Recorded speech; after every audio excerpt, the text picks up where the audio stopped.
Everyone, welcome to my channel. So guys, आज की ये क्लास बहुत इंपॉर्टेंट होने वाली है बीए प्रोग्राम वाले स्टूडेंट्स के लिए, क्योंकि गाइस आज मैं आप लोगों के साथ डिस्कस करने वाली हूँ आपके थर्ड सेमेस्टर हिस्ट्री का एक और बहुत इंपॉर्टेंट क्वेश्चन। सो गाइस, मैं आप लोगों को बता देना चाहती हूँ, आप में से जितने भी न्यू स्टूडेंट हैं हमारे चैनल के ऊपर, गाइस मैं आप सबको आपके थर्ड सेमेस्टर की प्रिपरेशन करा रही हूँ, जिसके अंदर अभी हम राइट नाउ प्रीवियस ईयर के क्वेश्चंस को सॉल्व कर रहे हैं, जो कि आप लोगों के एग्जाम में बहुत ज़्यादा टाइम रिपीट हुए हैं। तो गाइज मैं आप लोगों को question number first and question number second करा चुकी हूँ, और आज हम क्वेश्चन नंबर थर्ड डिस्कस करने वाले हैं। सो गाइज मैं आप सबसे रिक्वेस्ट करती हूँ कि प्लीज़ आप लोग चैनल के ऊपर जाकर वीडियोस को देख लीजिए, आप में से जिसने भी वो वीडियो नहीं देखे। तो guys question number first and question number second मैंने आप लोगों को अच्छे से कंप्लीट करा दिया है, एंड आज हम क्वेश्चन नंबर थर्ड के बारे में अच्छे से डिस्कस करने वाले हैं। तो चलिए गाइज फटाफट से देख लेते हैं कि हमारे क्वेश्चन नंबर थर्ड के अंदर हमसे क्या पूछा गया है। तो गाइज हमारे क्वेश्चन नंबर थर्ड के अंदर हमसे पूछा गया है कि मोहम्मद बिन तुगलक के आर्थिक और प्रशासनिक सुधारों ने बढ़ती हुई सल्तनत को एक दिशा प्रदान की, चर्चा कीजिए। सो गाइज मोहम्मद बिन तुगलक से रिलेटेड एक क्वेश्चन आपके एग्जाम में ज़रूर आएगा, बिकॉज जो सल्तनत काल हमारा चला आया है, दिल्ली सल्तनत काल जो हमारा चला है, उसके अंदर मोहम्मद बिन तुगलक का जो कार्यकाल है वो बहुत इंपॉर्टेंट है। बेसिकली गाइस मोहम्मद बिन तुगलक को दिल्ली सल्तनत में पागल राजा के नाम से जाना जाता है, क्योंकि गाइस मोहम्मद बिन तुगलक ने जो भी अपनी योजनाएं बनाई, जो भी उसने सुधार किए, वो सारे सुधार इसके कहीं ना कहीं फेल हो गए। हालांकि इसकी योजनाएं तो बहुत ज़्यादा अच्छी थी, लेकिन इसकी योजनाओं को ये सही तरीके से इम्प्लीमेंट नहीं कर पाया, जिसकी वजह से मोहम्मद बिन तुगलक ने जितनी भी योजनाएं बनाई, जितने भी सुधार किए, वो सुधार आगे चलकर फेल हो गए। तो गाइज मोहम्मद बिन तुगलक से रिलेटेड आज मैं आप लोगों को अच्छे से एक्सप्लेन करने वाली हूँ।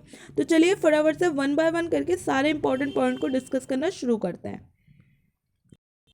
तो चलिए गाइज फटाफट से हम वन बाय वन करके सारे पॉइंट्स को देखना शुरू करते हैं। तो गाइज हमारा जो सबसे पहला इंपॉर्टेंट पॉइंट है वो है परिचय। तो गाइज परिचय आप लोगों को इस तरह से लिखना है कि खिलजी प्रशासन के अंतिम शासक खुरसोर खान की गजनी मलिक द्वारा हत्या कर दी गई थी, जो सिंहासन पर आसीन था और गयासुद्दीन तुगलक की उपाधि हासिल कर रखी थी। एक दुर्घटना में उसकी मृत्यु हो गई। उसका पुत्र जौना 1325 में मोहम्मद बिन तुगलक की उपाधि के साथ उसका उत्तराधिकारी बना। उसने 1325 से 1331 तक दिल्ली पर शासन किया था। मोहम्मद बिन तुगलक का जन्म मुल्तान के कोटला में हुआ था और दीपालपुर के राजा की पुत्री से उसका विवाह हुआ था। वह तर्क, दर्शन शास्त्र, खगोल विज्ञान, गणित, सुलेख और भौतिक विज्ञान का विद्वान था। वह तुर्की, संस्कृत, फारसी और अरबी जैसी विभिन्न भाषाओं का अच्छा जानकार था। प्रसिद्ध यात्री इब्न बतूता ने उसके शासनकाल के दौरान भारत का दौरा किया था। वह एक ऐसा उदार सम्राट था जो समानता में विश्वास करता था। उसने जैन समुदाय के लोगों के साथ साथ हिंदुओं को भी आज़ादी दे रखी थी। मोहम्मद बिन तुगलक एक विलक्षणी प्रतिभा का शासक था। वह जनहित और राज्य की समृद्धि के लिए सदैव नई योजनाएं बनाता रहता था। इतिहासकार बर्नी ने सुल्तान की 5 नवीन योजनाओं का उल्लेख किया है, जिसका क्रम इस प्रकार है। तो गाइज सबसे पहले आप लोगों को इंट्रोडक्शन देना है। गाइज इंट्रोडक्शन में बिल्कुल सिंपल चीज़ें आप लोगों को एक्सप्लेन की है मैंने। सबसे पहले गाइज जब जो हमारा जो खिलजी वंश था, जो कि हमारा गुलाम वंश के बाद स्टार्ट हुआ था, खिलजी वंश के अंत के बाद जो तुगलक वंश स्टार्ट हुआ, तुगलक वंश का संस्थापक थे गयासुद्दीन तुगलक। तो गाइज आप लोगों को गयासुद्दीन तुगलक का ध्यान रखना है कि तुगलक वंश का जो संस्थापक था वो था गयासुद्दीन तुगलक, जिसकी मृत्यु हो जाती है एक दुर्घटना में, और इसके बाद जो इसका बेटा होता है उसका नाम जौन, जो कि 1325 में मोहम्मद बिन तुगलक की उपाधि के साथ उसका उत्तराधिकारी बनता है। तो गाइज आप लोगों को ध्यान रखना है कि मोहम्मद बिन तुगलक का रियल नाम जौना खान था, और इसका जो शासन काल था वो 1325 से 1351 तक चला। मोहम्मद बिन तुगलक दिल्ली सल्तनत का सबसे ज़्यादा पढ़ा लिखा शासक था गाइज, इसीलिए इसको काफ़ी ज़्यादा माना गया। जब ये शासक बना, जनता को लगा कि अब ये हमारे लिए बहुत सारी अच्छी चीज़ें करेगा।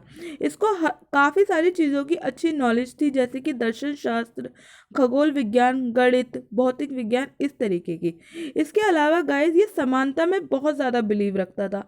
इसके शासनकाल के टाइम पे इसने सभी को इक्वल राइट्स दे रखे थे। तो गाइस ये सारी चीज़ें आप लोगों को इंट्रोडक्शन में एक्सप्लेन करनी है। अब हम आगे की चीज़ों के बारे में फटाफट से डिस्कस करना शुरू करते हैं।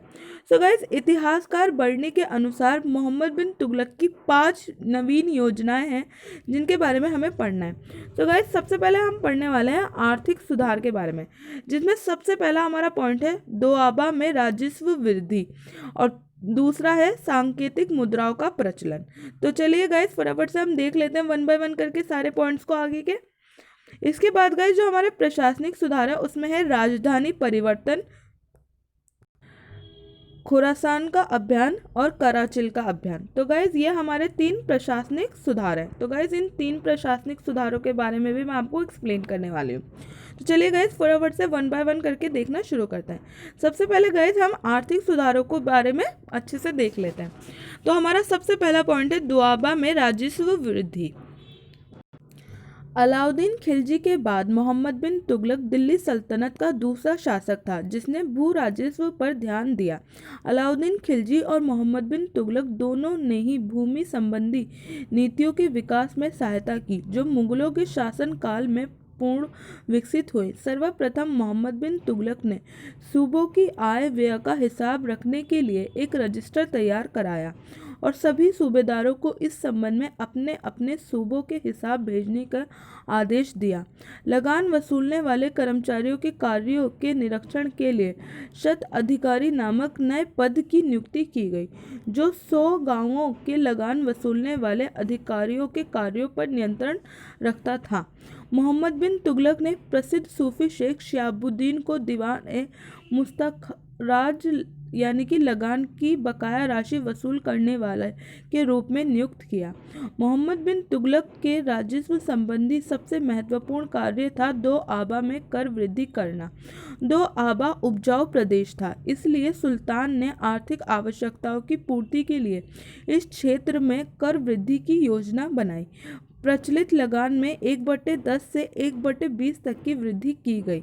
इसके अतिरिक्त नए कर भी लगाए गए जैसे कि चराई कर, गड़ाई कर सख्ती से वसूल किए गए।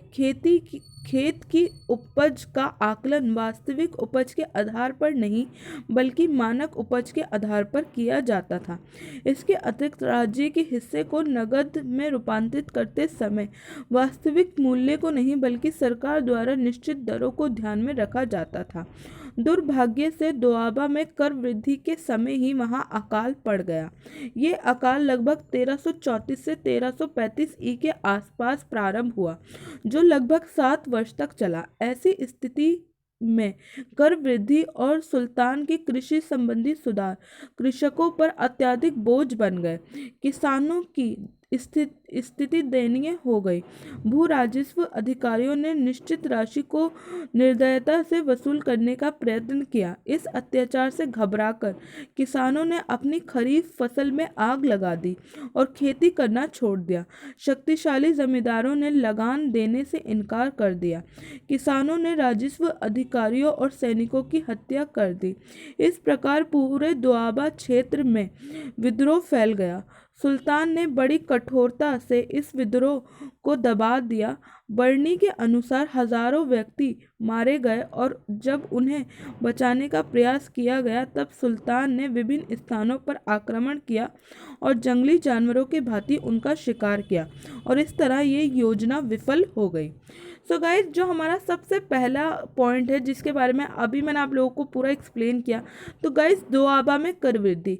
गाइस ये सबसे पहली योजना थी मोहम्मद बिन तुगलक की। ये सबसे पहला आर्थिक सुधार था। तो गाइस इसको आपको बहुत अच्छे से समझना है। 2 से 3 बार आप लोग रिवाइज कीजिएगा इसको क्योंकि बहुत इंपॉर्टेंट पॉइंट है। सो गाइस अलाउद्दीन खिलजी के बाद मोहम्मद बिन तुगलक दूसरा ऐसा शासक था जिसने कृषि संबंधी नीतियां बनाई।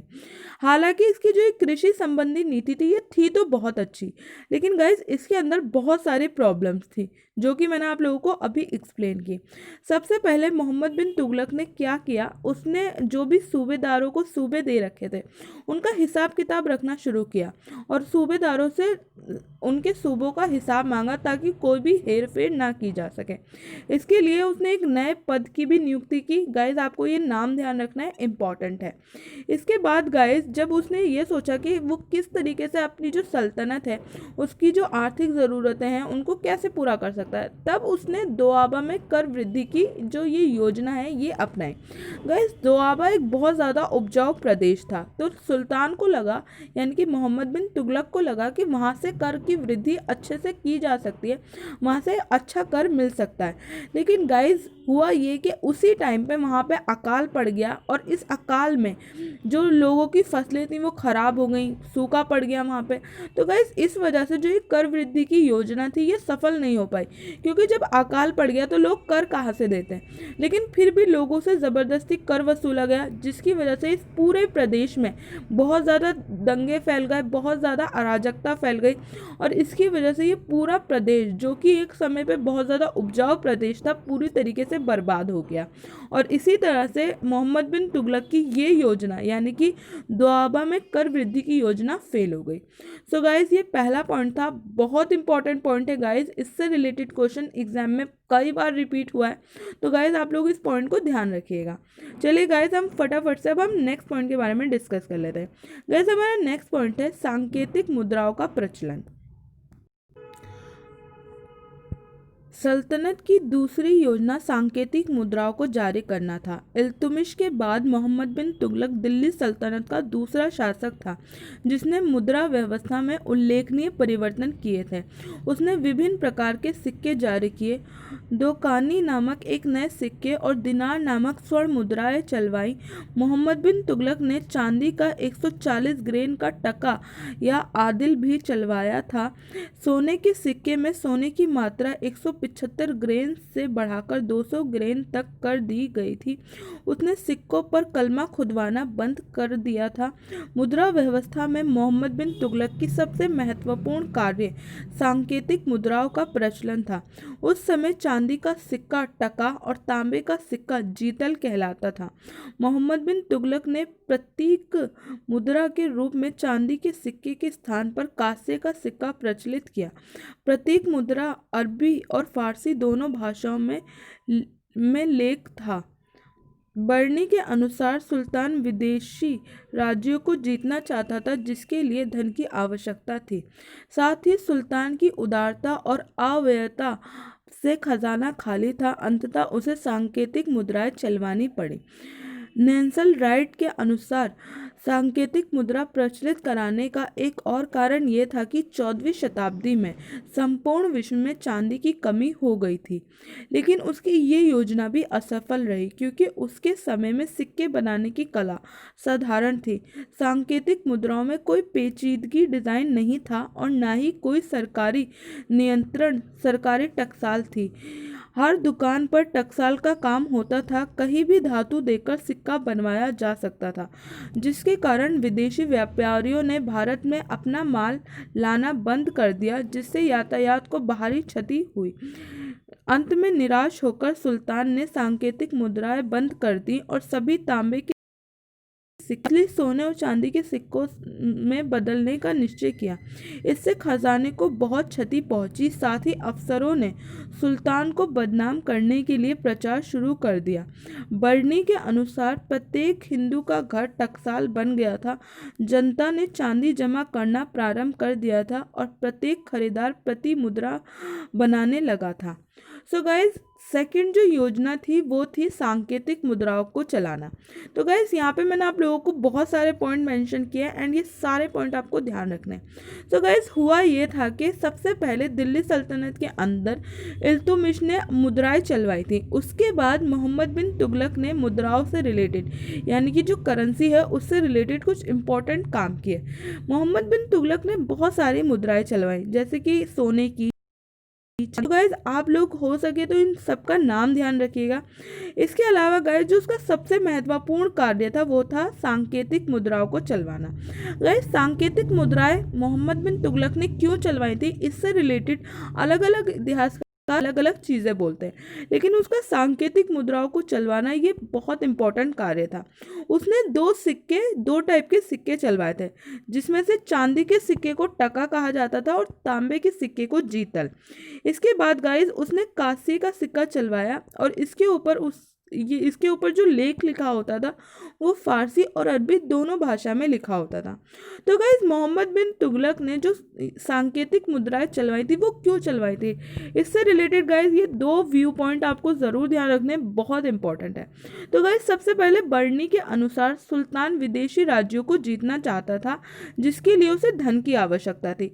साथ ही सुल्तान इतना ज़्यादा उदार थे जिसकी वजह से उन्होंने अपने खजाने से काफ़ी ज़्यादा खर्चा किया होता है, और इस खर्चे को पूरा करने के लिए उन्हें सांकेतिक मुद्राएं चलवानी पड़ती है।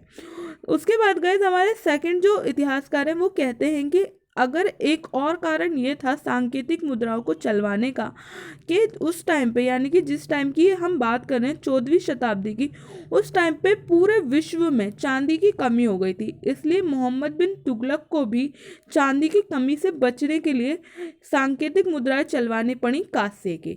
तो गाइज ये दोनों पॉइंट आप लोग ध्यान रखिएगा, इंपॉर्टेंट है। मैंने काफ़ी ज़्यादा सिंपल लैंग्वेज में आप लोगों को एक्सप्लेन करने की कोशिश की है, लेकिन गाइज होता यह है कि उसकी ये योजना भी फेल हो जाती है। ये योजना फेल होने का जो सबसे बड़ा रीज़न होता है वो ये होता है कि जो सांकेतिक मुद्राएं मोहम्मद बिन तुगलक द्वारा चलाई जाती है उनका जो डिज़ाइन होता है वो बहुत ज़्यादा सिंपल होता है, बहुत ज़्यादा ईजी होता है, कोई भी उसको ईजीली कॉपी कर सकता है। उसके बाद गाइज जो उसकी टकसाल होती है, यानी कि जहाँ पे सिक्के बनाए जाते हैं, वो टकसाल जो होती है वो कोई भी सरकारी जगह पे नहीं होती, वो एक नॉर्मल सी दुकान में होती है जहाँ पे कोई भी आ जा सकता है, जिसकी वजह से बहुत सारे लोगों ने वहाँ जाकर उन सिक्कों के डिज़ाइन को देखकर कॉपी करना शुरू कर दिया, जिसकी वजह से जो सिक्के थे बहुत ज़्यादा नकली सिक्के बनने शुरू हो गए। जब ये इतनी ज़्यादा करेंसी नकली बननी शुरू हो गई तो विदेशी व्यापारियों को बहुत ज़्यादा प्रॉब्लम होने लगी दिल्ली सल्तनत के साथ व्यापार करने में। तो उन्होंने क्या किया, उन्होंने अपना माल लाना दिल्ली सल्तनत में बंद कर दिया, जिससे कि सल्तनत को बहुत ज़्यादा नुकसान हुआ। लास्ट में जो दिल्ली सल्तनत का जो शासक था मोहम्मद बिन तुगलक, उसने निराश होकर सांकेतिक मुद्राओं को बंद करवा दिया और जितने भी सिक्के उस टाइम पे राज्य के अंदर थे, उसके शासनकाल के अंदर थे, उन सभी सिक्कों को असली सोने और चांदी के सिक्कों से बदल दिया, ताकि दोबारा कोई उन सिक्कों को कॉपी ना कर सके, और उस मुद्रा को, उस करेंसी को बंद करवा दिया। सो गाइज इस तरह से मोहम्मद बिन तुगलक की ये योजना भी फेल हो गई और इस योजना से उसे काफ़ी ज़्यादा नुकसान हुआ। तो गाइज आप लोगों को ये जो भी मैंने यहाँ पे थिंकर्स के व्यू पॉइंट मेंशन किए, इनको ज़रूर ध्यान रखना है, बहुत इंपॉर्टेंट है। चलिए गाइज अब हम हमारा नेक्स्ट पॉइंट देखते हैं। गाइज हमने आर्थिक सुधारों की बात कर ली, अब हम प्रशासनिक सुधारों की बात करने वाले हैं। तो गाइज प्रशासनिक सुधारों में सबसे पहला पॉइंट है हमारा राजधानी परिवर्तन। मोहम्मद बिन तुगलक के कार्यों में सर्वाधिक विवादास्पद राजधानी का परिवर्तन था। 1326 ईस्वी में उसने राजधानी दिल्ली से देवगिरी स्थानांतरित की। मोहम्मद बिन तुगलक की राजधानी परिवर्तन के विषय में विद्वानों द्वारा अलग अलग मत दिए गए हैं। सबसे पहले बरनी के अनुसार सुल्तान दक्षिण पर प्रभावशाली प्रशासनिक नियंत्रण स्थापित करना चाहता था, क्योंकि दौलताबाद देवगिरी साम्राज्य के केंद्र में स्थित था और गुजरात, लखनौती, तेलंगा, माबार, द्वार समुद्र और कंपीला से उसकी दूरी समान थी।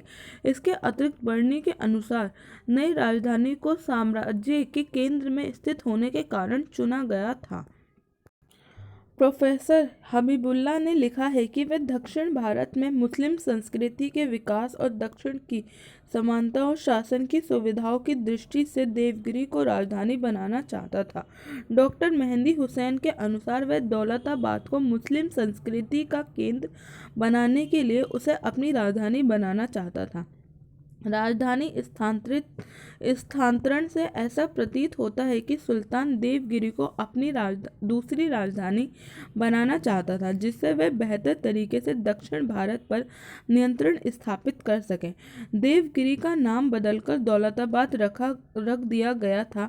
2 या 3 साल के बाद ही मोहम्मद बिन तुगलक दौलताबाद को छोड़ना चाहता था, क्योंकि उसे ये आभास हो गया था कि जिस आधार पर उसने दौलताबाद को चुना था, उससे वह दिल्ली से दक्षिण भारत पर नियंत्रण नहीं रख सकता और न ही वह दौलताबाद से उत्तर पर नियंत्रण रख सकता है, और इस तरह उसकी ये योजना भी असफल हो गई। सो गाइस, मोहम्मद बिन तुगलक के प्रशासनिक सुधारों में जो सबसे पहला पॉइंट है वो है उसका राजधानी परिवर्तन। गाइस, मोहम्मद बिन तुगलक दिल्ली सल्तनत का पहला ऐसा शासक था जिसने अपनी राजधानी दिल्ली से हटाकर कहीं और स्थापित करने की कोशिश की। हालांकि उसकी ये कोशिश फेल हो गई। राजधानी परिवर्तन क्यों किया गया, इससे रिलेटेड अलग अलग विद्वान यानी कि अलग अलग इतिहासकार अलग अलग मत देते हैं, जिसमें से गाइस आप लोगों को इन सभी के मतों को ध्यान रखना है, जो कि बहुत इंपॉर्टेंट है। जैसे कि सबसे पहले है हमारे बर्नी। गाइस ये बोलते हैं कि इनको लगता मतलब इनके अकॉर्डिंग मोहम्मद बिन तुगलक ने दक्षिण में प्रभावशाली नियंत्रण स्थापित करने के लिए अपनी राजधानी परिवर्तन की थी और देवगिरी को अपनी राजधानी बनाया था। इसके बाद गाइस हमारे जो सेकंड इतिहासकार हैं हबीबुल्ला, वो लिखते हैं कि वो दक्षिण भारत में मुस्लिम संस्कृति के विकास के लिए उसने देवगिरी को अपनी राजधानी बनाया था।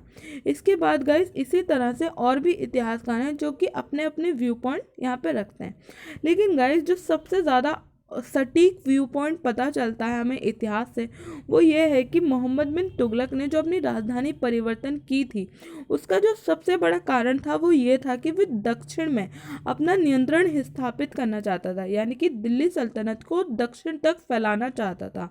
इसीलिए उसने देवगिरी को अपनी राजधानी बनाया, जिसका नाम उसने दौलताबाद रखा। लेकिन गाइस जैसे ही वह देवगिरी पहुंचा, यानी कि उसने अपनी राजधानी परिवर्तन की, उसे ये चीज़ का अंदाज़ा हो गया कि जिस मकसद के साथ उसने राजधानी परिवर्तन किए वो मकसद वो हासिल नहीं कर पाएगा, क्योंकि देवगिरी से ना तो वो दक्षिण पर अपना नियंत्रण बना पा रहा था और ना ही दिल्ली पर अपना नियंत्रण स्थापित कर पा रहा था और ना ही उत्तर में अपनी चीज़ों को ध्यान रख पा रहा था। तो गाइस इस तरह से उसकी ये योजना भी असफल हो गई, क्योंकि देवगिरी जाने के बाद ना तो उसका नॉर्थ पर कोई कंट्रोल रहा और ना ही वो साउथ को जीत पाया। तो गाइज आप लोगों को इस पॉइंट को इस तरीके से बिल्कुल सिंपल लैंग्वेज में अपने माइंड में ध्यान रखना है। गाइज हमारा नेक्स्ट पॉइंट है खुरसान का अभियान।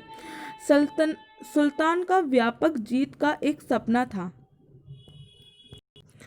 सुल्तान का व्यापक जीत का एक सपना था। इस योजना का उद्देश्य निम्नलिखित थे: मंगोल आक्रमणों की समस्याओं का समाधान, साम्राज्य विस्तार के साथ साथ राज्य की आय को बढ़ाना।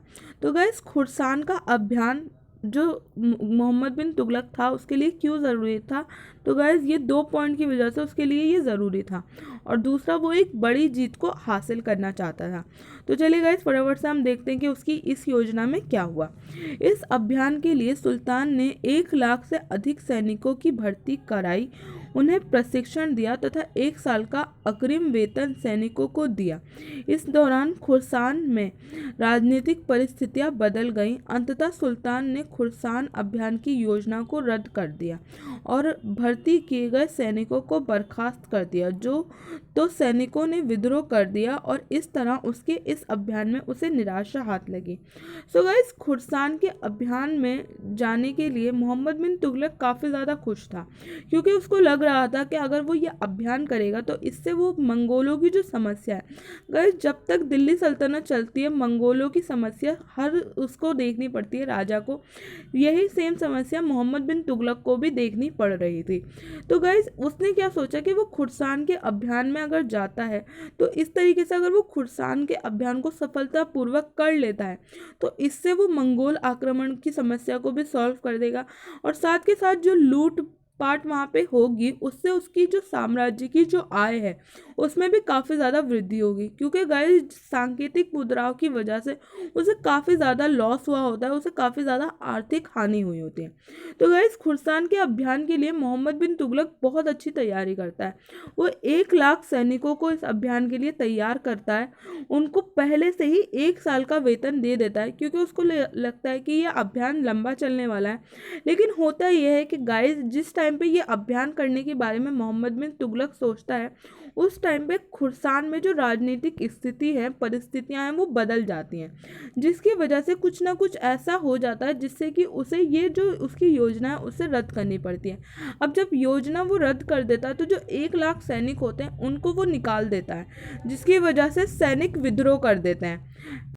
तो गाइज इस तरीके से वो जब सैनिकों को निकाल देता है तो सैनिक विद्रोह कर देते हैं, और जो साथ के साथ उसने 1 साल का वेतन जो सैनिकों को दिया होता है वो भी चला जाता है। तो गाइज इस तरीके से उसको इस अभियान के अंदर भी निराशा ही हाथ लगती है और उसका ये अभियान भी फेल हो जाता है। तो गाइज अभी तक आप लोग देख सकते हैं, मैंने आपको 4 पॉइंट बताए और चारों पॉइंट इसके काफ़ी ज़्यादा अच्छे थे, लेकिन कहीं ना कहीं कोई ना कोई ऐसी प्रॉब्लम हो जाती है जिसकी वजह से इसकी ये सारी योजनाएं फेल हो गई। इसके बाद गाइस हमारा जो लास्ट पॉइंट है वो है कराचिल अभियान। इस अभियान का उद्देश्य कुमाऊं क्षेत्र के छोटे छोटे हिंदू शासकों को सल्तनत में मिलाना था। ये क्षेत्र सल्तनत के विद्रोहियों के लिए शरण स्थल बना हुआ था।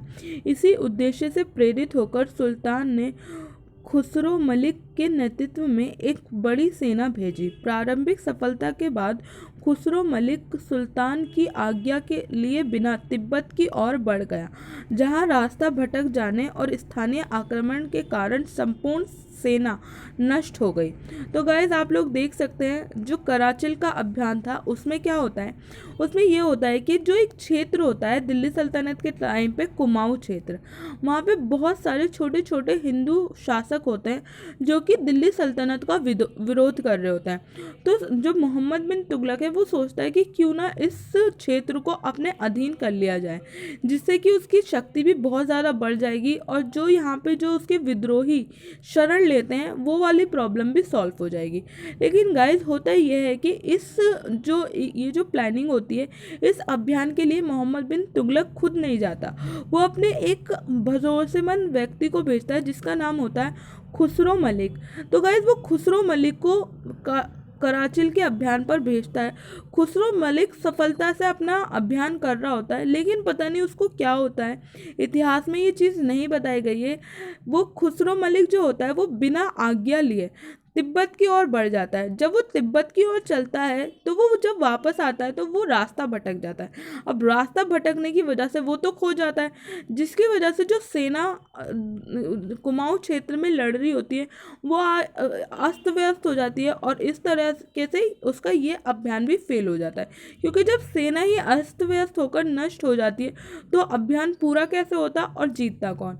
तो गाइज इस तरीके से कराचिल का अभियान भी मोहम्मद बिन तुगलक का फेल हो जाता है खुसरो मलिक की बेवकूफ़ी की वजह से। तो गाइज़ ये हमारे 5 पॉइंट अच्छे से क्लियर हो गए। गाइज़ हमारा लास्ट पॉइंट है जो कि बहुत इंपॉर्टेंट है, निष्कर्ष। गाइज़ मैं आपको हमेशा बोलती हूँ निष्कर्ष ज़रूर मेंशन कीजिएगा, इंपॉर्टेंट है।